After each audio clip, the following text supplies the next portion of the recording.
Hello, and welcome to the Steve and Mark Discuss podcast, where my associate here, Steve, will bring up a subject. I don't know what he's going to talk about, and I will respond. So, over to Steve. Hi, people. Here's a question for you, Mark. Who's the current Lord Mayor of London? There's a difference between the Mayor of London and the Lord Mayor of London. Yeah, I'm good. I'm good. Okay, right. Okay, you're forgiven if you didn't know. Yeah. Right. It's Michael Mayneley. Okay, I didn't know. Yeah. Right. Well, it just shows you how the Lord Mayor of London, he always flies underneath the radar. Yeah. Because he's actually the Lord Mayor of the City of London, which is different Yeah. than London, and Yeah. which is okay for another podcast, but not this one. Yeah. With I mentioned the Lord Mayor of London because of this little passage out of a pantomime. Right. And what made me look this up is on Facebook. One of my, I don't know, acquaintances. Yeah. Friends are a strong word, but anyway, they mentioned that they didn't know that this character was a real person. Right. And when I saw that, I had to delve and find out who it was and if they were in fact real or not. So this is a passage I'm going to read you from a pantomime. It says, "Turn again, Whittington, once Lord Mayor of London. Turn again, Whittington, twice Lord Mayor of London. Turn again, Whittington, thrice Lord Mayor of London." Yeah.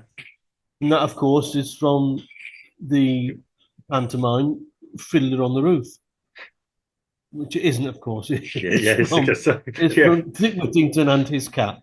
Yeah. Right. If we talk about fiddling, surely that's the Mayor of London. Sorry. Yeah. Yeah. That's something else. Yeah. Right, that's for another podcast as well, but that'll take far too long. It'll be in chapters. But anyway. Yeah. So who is this Dick Whittington? Richard Whittington. He was born in 1354. He died in 1423. Yeah. In the parish of St. Michael Paternoster Royal in the City of London. Paternoster Royal, yeah. Right. He was a merchant and politician. Yeah. In the late medieval period. And like I said, he was actually four times Lord Mayor of London, not three. However, he was only recorded as three times because the first time he was acclaimed Lord Mayor of London because the previous Lord Mayor of London had died. Yeah. And he sort of entered just to, right? Something that some of the politicians of these days should listen to, I hope. He personally financed several public projects like drainage systems in poor areas of London and a hospital ward for unmarried mothers. Back in the day, the late medieval period, if you were a woman and you fell pregnant and you weren't married, you were sort of frowned upon, and they even thought you might have been, a woman of the night, and that you were ill and things like that. And they put these ladies in hospitals, because then, they could be cared for. Yeah.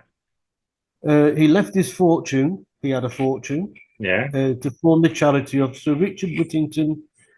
The charity of Sir Richard Whittington, which is still running today, which, if you that's 600 years, and if you look at London and the City of London, you can find all these things out, and it's these things that we just take for granted. We don't know about. I'm not sure if it would change our lives if we did know about them, but either way, to know that all this is going on, behind our backs, if you like, Yes, it makes you think, that if we don't even know about our own country, than what the fat chance we have in other places. But I digress. Yeah. He was the third son of Sir William Whittington of Portley in the Forest of Dean. His father, his mother, and his siblings were all politicians. Okay. They were all MPs or held some sort of political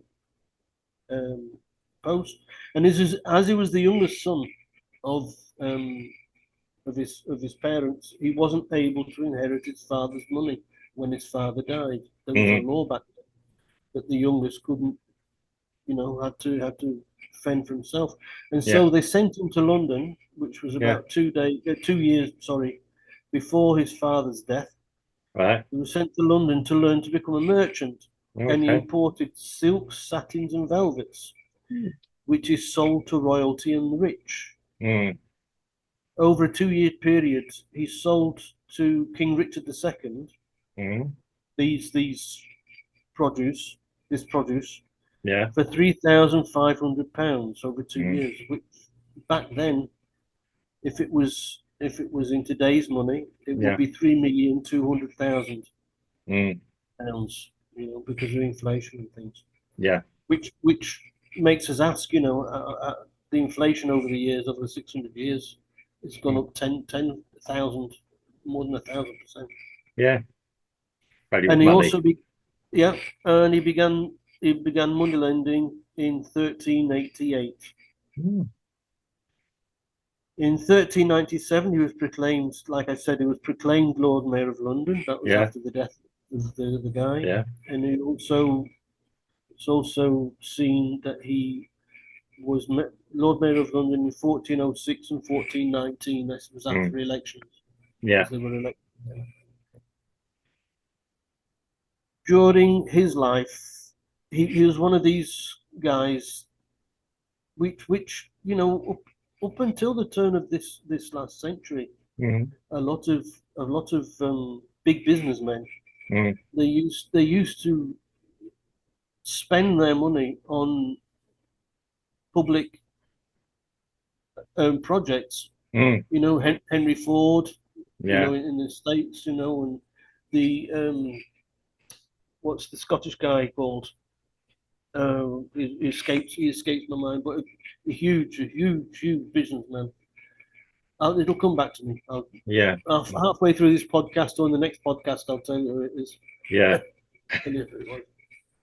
But anyway, during his life, he personally financed the rebuilding of the Guildhall. This ward, like I said, from unmarried mothers, the drainage system around Billingsgate, the rebuilding of this parish church in St. Michael Paternoster. Yeah. A public toilet with a capacity of 128 people. Now, you might think that's a huge load, public load. Yeah. But of course it was, because back in the day, in 1354, people didn't have toilets in their own homes. No. They used to throw it through the window. Yeah. They used to go in a bucket, throw it through the window onto the streets. And so, what he actually did was a great relief. In such way, yeah. for the society. And it said who cleaned out the lads that was actually the River Thames when the tide came in. It cleaned out and took everything away. Well, which is probably why those areas the fish were bigger. That's another story. Yeah. And most of the Greyfriars Library, which today is the Greyfriars Library. Politicians today, you wouldn't see hardly anything like that, where a politician will spend their personal income. I mean, we can look at Rishi Sunak, who's worth millions and millions and millions. Yeah. And if he sort of gives to a charity somewhere, instead of embracing a project public that's useful for him to do it and for him to contract builders and whatever it is that needs to be done for no personal gain, Yeah. just to do good. You can't find a politician these days. Yeah. There's reasons Very for that. difficult to find. Very difficult to find somebody who's Yeah. going to use their own personal finance, because as we all know, politicians are all the same, and we'll come to that in another podcast, I'm sure. Yeah. Yeah. We've done it before as well. Yes. But so basically, Richard Whittington, Dick Whittington is or was an actual person. He was a very generous person. He was greatly liked as a person, and probably because of this, they had this folk tale of Yeah. him going down to London, Mm. thinking that he's not going to be successful in London, coming Mm. back, and then the bow bells Yeah. called and said, In- "Turn again," Yeah. which is that passage that I Yeah. read to you at the beginning. Yeah. And he turned back, and of course he became Lord Mayor of London Mm. thrice. Yeah. Okay. Over to you. I hope it wasn't too specific, that one, but No, it's no. I mean, yeah, something I knew. Yeah. Obviously, yeah, we grew up sort of in our background, as you say. Yeah, I mean, obviously, I mean, the Lord Mayor of London is in charge of what were the livery companies. So, like communities of belt right. makers, candle makers, grocers, and everything else. They had a livery company, and that was the whole thing. It was to bring a bit, if you like, a sort of community of tradespeople all together to operate together. A bit like, yeah, I suppose.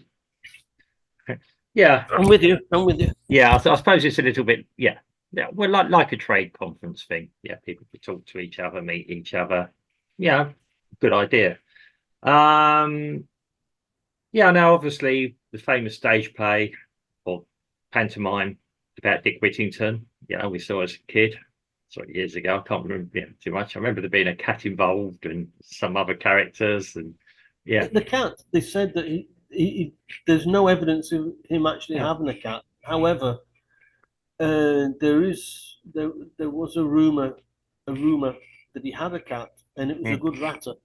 yeah, Quite a prolific ratter, yeah, and that he sold the cat to a captain of a ship, mm, which suffered with back in the day. yeah. Well, Rats on ships were quite common. well, I mean, given back then as well that animal welfare probably wasn't on a high on a big No, pedestal as well as it is now. probably quite mangy then. Yeah, yeah. Mangy, Mangy, Morning, yeah, mangy. Yeah, I mean, yeah, I mean, yeah, probably all places had ratters or cats that were meant to be doing that. Probably half-staffed them to death to do it. Yeah, my sister's got a cat, doesn't do anything with the mice at all, just watching them, I think. Too well fed. Yeah, it is a, it is a, it's a great story. Like you said, I mean, yeah, the modern fable, it's almost the Robin Hood, the good person coming and doing good deeds for people. Although Robin Hood is, probably three people at least involved in one. Yeah, Dick Whittington, yeah, as you say, we know he existed. Good deeds by politicians. Now that's an interesting one. Yeah, unless there's a tax rebate or something else in it, most people don't do these things now. It's quite funny, yeah. I mean, in fairness, the system then was a bit different in that in order to go into politics, you had to have a fair amount of cash. Whereas now you and I could stand to become a member of parliament, earn was it 70,000 a year, 80,000 a year? I don't even know the salary of a politician anymore. That, that, I would need a rise. I would need a pay rise. Well, yeah, I'm being sarcastic. Yeah, yeah. Apparently, So they have to. Yeah, they have to. They have to. Yeah, I'm having to emphasise sarcasm because some viewers here don't always understand when we are being a bit sarcastic.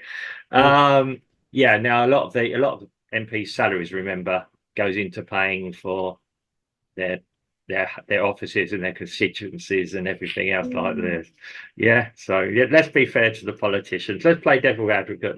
Let's hold out an olive branch to the politicians. They're not all bad. Shall we? Shall we? Yeah.